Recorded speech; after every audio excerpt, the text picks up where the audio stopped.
Is your Dodge Caravan key fob not working? The most common cause is a dead battery.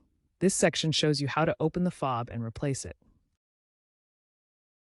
Most Caravan fobs, especially pre-2017 models, use a CR2032 3V battery. Locate the small notch or screw on the back of the fob.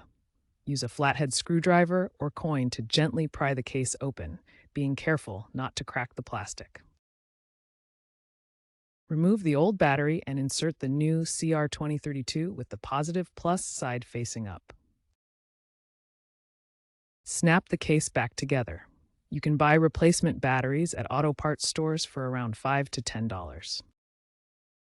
For 2070 plus models, check your owner's manual as they might use CR2025 or rechargeable batteries. Always confirm the correct battery type for your specific year and model. Replace the battery and the fob still doesn't work? First, ensure the battery contacts are clean. Corrosion is a common issue. Use rubbing alcohol to gently clean them. If that doesn't work, the fob may need reprogramming. Try cycling the ignition. Insert the key, turn it to the on position without starting the engine, and press the fob buttons. If that fails, you might need an OBD2 scanner, like Torque for DIY reprogramming, or visit a dealership.